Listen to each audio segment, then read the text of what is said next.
You're a little bit different, right, to retail, because it's really about Christmas. I don't know how much you make in terms of sales for the year, but I imagine it's like 60%, because you think Christmas, you think Fortnum. How are sales doing? So thanks for having me. Nice to see you, Francine. Christmas is hugely important to us, as you'd expect. And actually, after a sort of relatively slow start, I would say, October and November were probably a bit more muted. What we've seen over December is a real ramp-up in interest for people shopping, certainly at Fortnum's, both in-store and online. So we're pleased with the way things are going so far. And are they buying the same things as they were last year? Are they trading up? Are they buying fewer but more expensive, or less but cheaper? They're definitely being more cautious and more thoughtful in the way that they spend their money. I think when times are tough, for all the reasons that we understand, people do spend a bit more time to think about what they want to buy and where they want to spend their money.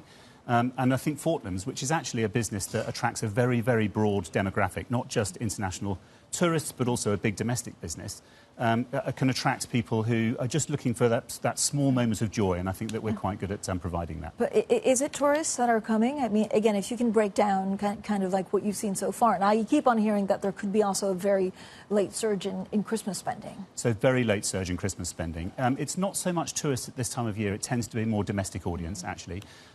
We see a much more international trade over the course of the summer, when London is a very attractive place for people to visit. But at Christmas, it tends to be much more domestic consumers shopping for something special. So is it worse than last year, or is it too soon to say? No, it's better than last year, I would say. But as I said, quite muted over the course of October and November. And then I think once Black Friday was out of the way, people suddenly thought, I need to go and shop. And I think that what they're looking for is something small and special, so they might not have spent as much money as last year, but they come to places like Fortnum's where they can get, a jar of jam, their sort of their entry into luxury for a relatively small amount of money. But of course, it's the world's best jam, and that's why they come to us. Of course, no advertising here. Don't try any other jam. Can you give us a sense of why do you think that actually people are spending a little bit later, or going to the shops a bit later? We had supply chain issues last year. I don't know whether that kept people off the streets, or we had the strikes last year. Yes, we did. So the train strikes make a big difference every time, and I was really disheartened to hear that they were starting train strikes again a couple of weeks ago. That actually didn't seem to have too much of an effect this year, which was really good. I do think people are spending later because they're just being more careful about what and where they spend their money and what on. And I think, the days of just going out and spending a lot of money, having a fantastic Christmas, I think are much more muted this year, and people are just being much more thoughtful. But it's good to see that the train strikes aren't there. The supply chain issues aren't there this year. We haven't had those really significant winter storms over Black Friday, which means that the courier businesses can never catch up if they get behind at that point. So it's felt like it's much more organised and much more stable this year, and it's good to see. But also, people are coming back into shops as well. I think what happened over COVID was that people were saying that it was the end of shopping and everything was going to go online. And I think what we've seen over the last couple of years is the resurgence in shopping in real life, which, of course, is what Fortnum's is all about. But this is also because of the Christmas lights, because it's festive.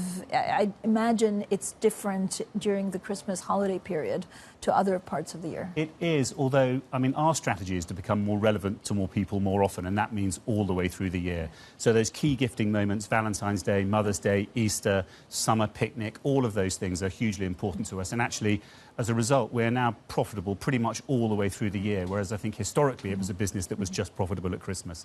But Christmas is done really well at Fortnum's. The lights in front of the building attract crowd across the street who are waiting for the clocks to chime. We have turned the front of our building into an advent calendar. So the lights... we were just showing that on TV. Up, which is just fantastic. So it's a real spectacle, actually, and we are hugely proud of the creativity. The other thing that's been a real hit this year, and I think something that I've really noticed... there you go, there's the front of the shop now. The other thing that I've really noticed is the power of social media. And in order to get that Instagram moment, you need movement and you need sound. We have some dancing Christmas puddings going up and down in our atrium. As one does. Which are stunning, with music provided by Fortnum's own staff who are singing Christmas music in the background. And, of course, these days, for social media, people don't take pictures, they take video. And so you need movement and you need sound, and I think that's really resonated this year. So what do you sell the most of, apart from the jam? Do you have, like, one bestseller, blockbuster? So our Merry Losses biscuits sell really well. They're 19.95. They're an amazing biscuit. They're sort of a milk chocolate with with fruits and spices. Our hampers obviously sell. That's our iconic product. We've been selling hampers for hundreds of years. And we'll sell the best part of 300,000 hampers this year to people all over the world. I mean, as you sat down, I was joking that I have a candle in the background right here behind me, and you said actually Fortnum started as selling candles, which I had no idea. It did. It was founded by Mr. Fortnum, who was a footman to Queen Anne, who asked for permission to take the melted down candles from the court at St James's Palace, remelt the beeswax into new candles and sell them from the site that we now trade on Piccadilly, and that was in 1707, so that's 316 years ago. And do we buy more candles and we do other things now? I mean, I guess, you always have to stay on top of trends. Yes. And so I don't know whether the jam has less sugar now, that we're a little bit more careful on what we eat. Yes. And things like that. So we definitely have to think about that. We don't just sell candles anymore. Obviously, we're a business that's now centred on extraordinary food and drink. But to give you an idea of the latest sort of thing that we've been seeing, we started distilling gin on site. On our third floor, we've opened a gin still. It's called a Mouthier. And actually, our pink gin has become one of our best-selling products literally overnight. It's been a great success. And how much do you sell abroad? About 20 or 25% of our sales go abroad. We've just relaunched deliveries into the EU post-Brexit, which has been a real headache for us. Our EU customers were very keen to access products in market. We've just found a way of redelivering hampers and products to them over the course of the last couple of months.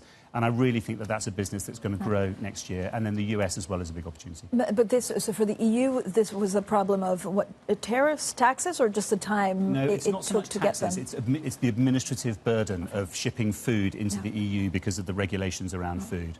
But we found a way of opening our own distribution centre in Belgium, and we export effectively to ourselves, and then what we do is we sell that product on from there to our EU customers through a dedicated EU website. I know a lot of retailers have especially the higher end, has said, look, the government needs to do something about VAT. I mean, have you seen a drop, or does it not really apply to... I mean, our effective VAT rate's relatively low because, of course, we're a food business. Yeah. But yes, I do think there's probably a case to be argued for changing the rules back, and so VAT refunders are available to our overseas tourists. I do think that effect has been somewhat masked by the relative weakness of sterling, which makes Britain a very attractive place for overseas visitors.